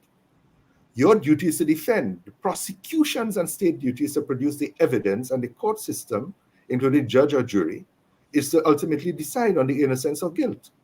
We cannot compromise that. Otherwise, then no one is safe. So having said that, in terms of the strength of the prosecution or of the state to produce evidence is where we've been failing. And the issue of bail, that is something, if you'll permit me a minute. You know, we keep talking about bail legislation, and so we wanted to have mandatory no bail for offenses, which sounds really good until you're the victim of a police setup. That is a compromise also on the other end of it. But what has always been in the law, Section 11 of the Bail Act, is that if a prosecutor or police officers are unhappy with the grant of bail, say in a magistrate's court, they can go to the High Court and have it revoked. And if they're not happy with that, they can go to the Court of Appeal. But I've not known of any occasion when they have resource to that, to use that. So it is, to me, really more than smoke and mirrors to say that they require more law and bail issues. It is without doubt in my mind that persons who should never see bail are obtaining bail. And we have to figure out why that is, right? I'm not hitting the judiciary, and forgive me, but we have persons who may not have the experience or the strength to say, no, in this case, I will not grant bail. In the real world, there are fear factors emanating from below and going to the very top. And I will leave it at that at this moment. And there are consequences for that fear that people are unwilling to act as they should. Moving on to the substantive topic. Now, we saw last week announced that the OSH agency has decided to lay charges against two persons in Paria and one in LMCS regarding the deaths of those 4 divers. That was one of the more traumatic events that took place in this country, I think in February of 2022. Since then, the families have been languishing. I spoke to Christopher Boudram, who is a traumatized for the rest of his life. Of course. And this is my opinion here. The state seems to me, the state and I guess the company, more interested in semantics than compassion. That is the most diplomatically polite I could put it. Where these families have lost their breadwinners in the most horrific way. And I guess the lawyers kick in. And now, how do you feel about these charges being made, and what does it mean for the justice that Christopher Boudram and the families have been calling for moving forward? Semantics over justice. Absolutely correct. Let me just say that we have been in negotiations with lawyers of Paria in relation to my clients. And they have required and requested us to provide information to them as if it is a normal case of a running down accident or so a person dies. My view is we'll give you the information, but don't think for a moment that you're going to nickel and dime these families on the basis of what we call legal tabulism. And at the end, we see millions of dollars being spent on the one end, and these families not a single cent till today. So I am prepared, and we are preparing now to file action against Paria. And in a way, it might be good, because the injustice you speak about is not just to the Paria families.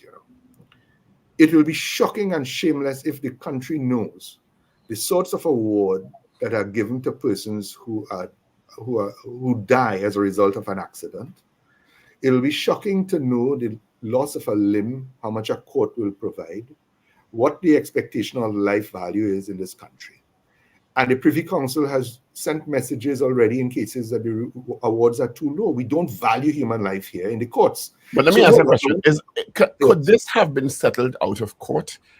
Would that have been a preferred approach? Because I've just looked up the cost of the Paria Commission of Inquiry cost this country $15 million. That was $689,000. $15 million the Commission of Inquiry cost. Yeah, absolutely the point. And that is why I made a statement. I think each family should get a minimum of $5 million and avoid them having the trauma of having to litigate. But if the state believes, and Paria believes, that they're going to, as I say, nickel and dime them as a normal award, because this is not a normal situation. There were two parts. The chairman put it well. He said this was not an accident or an act of God. There were two parts of this. One, the accident, yes. But what traumatized every citizen and continues, imagine, for us on the outside, think about the families. The picture, the death, the slow, painful death in total darkness, in a poisoned environment, the fumes and the lack of oxygen, and they knew in time they will all perish. And you had men outside, men and women, taking decisions to prevent the rescue. To me, that is why I had asked, and I never in my entire life asked the prosecution of anyone for this. But in that commission, I asked for criminal prosecution, and they recommended corporate manslaughter. We are yet to see that charge or those charges. That's in the books in Trinidad, corporate manslaughter? Yes, there is a provision. What does it mean, for the clarity of everyone? What does that mean? It means that the company itself could be criminally charged and prosecuted and fined. It's not a jail issue for the individual.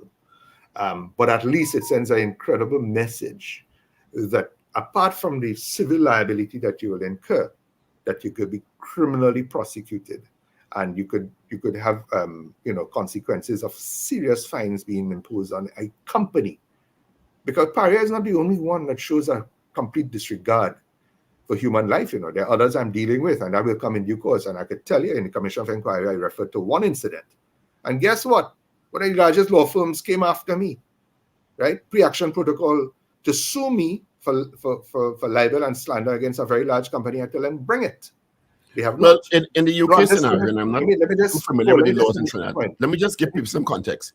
The prosecution must prove, and this is a general sense, I don't know what the specifics of the law in Trinidad is, that the company or corporate entity, there was a breach of duty that may have contributed to death. So there's a benchmark that must be met in terms of there's an expectation of the company or companies to provide a safe working environment. That's exactly what it means. And if there's a shortfall in that regard, or in the case of the situation, there was an accident, but there was a lot of emphasis placed on whether or not there was a rescue plan or a rescue was initiated, in my opinion. There you go. And I think anybody who knows a little bit about what happened knows full well that benchmark has been crossed on the two limbs. So there's little doubt in my mind of liability there, and the message has to be sent. And I look forward to see how it will wake up other companies to know full well that we have to protect. You see so many of our brothers and sisters dying on the workplace for avoidable issues because of a lack of care. We can't continue like this. So the justice we speak about, this country is crying out for justice at very many levels, not just in crime, but in the workplace, in terms of the cost of living and a host of other things.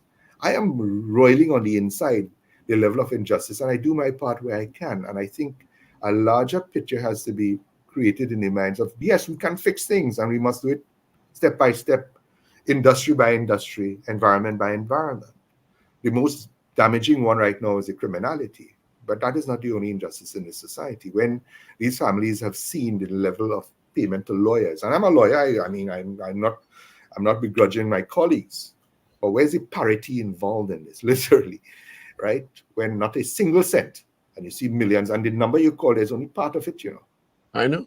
How is an attorney like yourself, and I guess the anybody else who may bring a case in this situation, going to differentiate between Paria and LMCS, because in the early days of this, it was a finger pointing thing. Well, we hired them, and if they didn't do what they're supposed to do, oh no, but you're the big company, and how is that going to be reconciled moving forward in terms of who faces the courts? Because now the charges have been laid against parties from both entities. Correct.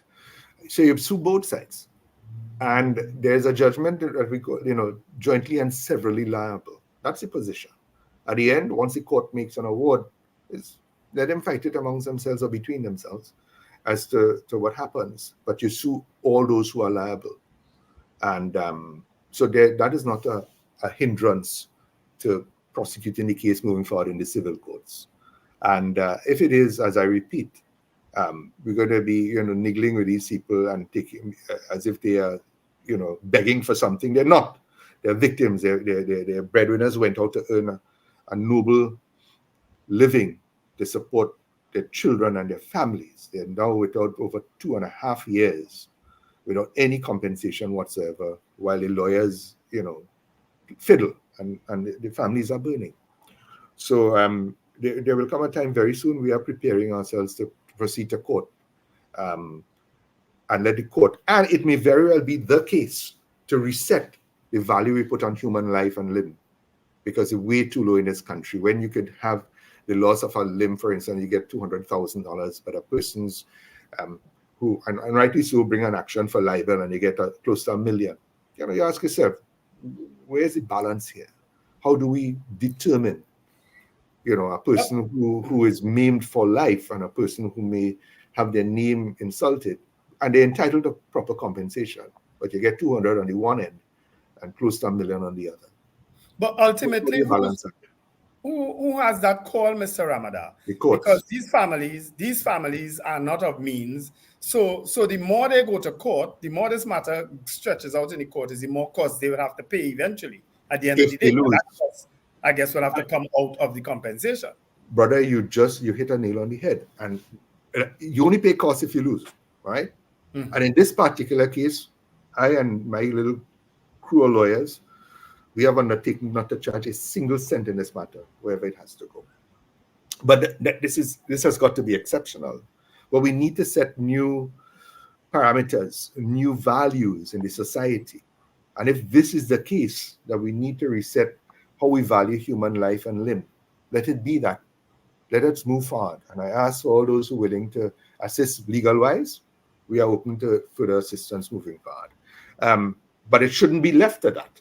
And what you said, and we see so many times people go to lawyers and they're told how much it's going to cost them and they can't afford it and they leave it alone. 4 years would pass and no action is taken, after which none could be taken. And justice is allowed to fall on the side there because of lack of their resources to move forward. The fear factor of if they should lose, it costs against them. The length of time they expect these matters.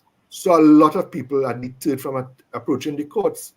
And some others now, the other end of that, and we know in the past of some insurance companies who will let it run for as long as possible in the hope that those who are pursuing claims pass on or are frustrated and lose interest. We need to reset all these things. There's a tremendous amount of injustice that need to be attended to. Because lawyers rarely ever tell you, listen, you're not going to win this matter. You know? Better end it here. You know? Lawyers always give the impression that, listen, we are going to win. That is correct in a large part, but they are noble and decent people I know. And I could tell you in my office, I told all of my juniors that we will take no case that is without honor. It has to be an honorable case. And we tell clients up front, look, you have a good case, you have a fair case, you don't have a case up front.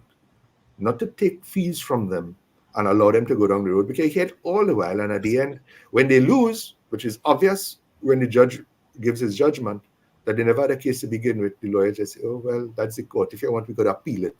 No. And what about Christopher Boutram? Because he made it out alive, so I don't know that corporate manslaughter will help him, or no. There's a civil remedy available to him. Yes, there is.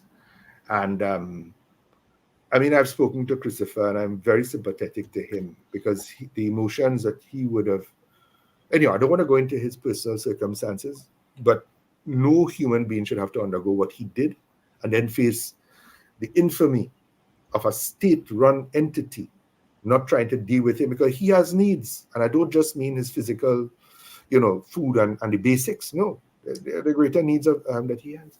So that the courts will ultimately have to decide if they don't settle. And that is why when I spoke calling for a $5 million minimum for each family that would include him. And not have to undergo, for him, for example, to have to give evidence in a court. But if it is that we have to, so be it. At the end of which, this is the opportunity to change the way we do things in this country, to set new standards. And can the corporate entity settle without prejudice liability? Normally in ex gratia payments, yes, that is part of a normal agreement. So we don't have a problem with that, right? In the sense that if it is that the families will benefit immediately, yes. But I have a problem with it if it is that they want to fight it, even at this point in time, when all has been laid bare in terms of the Commission of Inquiry. You know what the evidence is, what the liabilities are, and yet you're niggling with that. Really? What lack of humanity is there? Right? We've been in negotiation for many months, and there's not been a certainty that they want, as I repeat, information as if it is that we are going to trial. If you want that information, you might as well go to trial. Well, I mean, I'm sure I could be corrected that the two persons from Paria are going to be represented by company attorneys. Absolutely. You understand? Absolutely. Money we pay it, as citizens pay for that injustice. Now, I repeat, I have no problem with lawyers charging their fees and so, right? But there must be balance. There must be balance. There are cases that have come to us and we said, look, go and sort this out. Don't worry to pay a lawyer. If you know that you owe it this, go and pay it. Do the right thing in the story right there. Let justice immediately occur. But this is a society that we need to repair, to reset things. Prakash, thank you for being with us this morning. I appreciate your time and your contribution.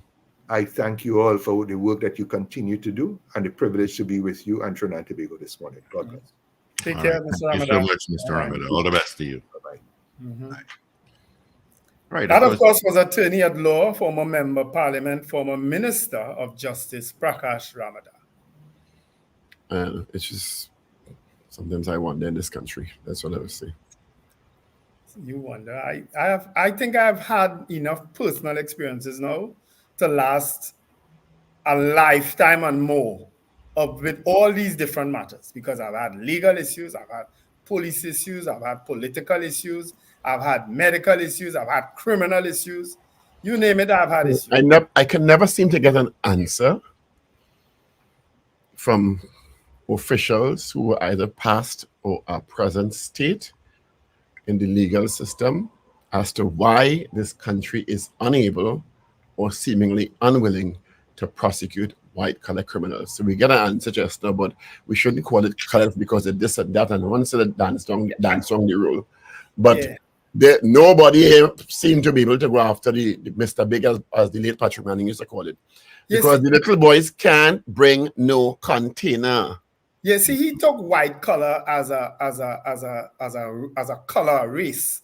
That's not what I know. No, white he didn't, color. Wendell. No, he didn't. It was an obfuscation. Huh? It was an obfuscation. Well, I don't know what it was, but nobody want to answer that question. Who was in power? Who in power? As to with all the follow the money legislation and POCA and COPA and this and that.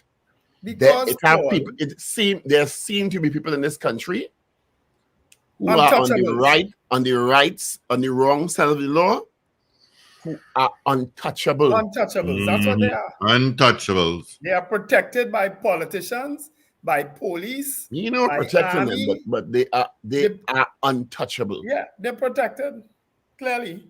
Yeah. And they have attorneys. Because we know at for the a beck fact, and call. it's been said by the Prime Minister, by the Minister of National Security, by several commissioners of police, that most of the illegal guns of high caliber weapons are coming through the legal ports and checks. And the drugs. A lot of the drugs. It may not be all the drugs. Okay? And there's a reason why this continues to happen.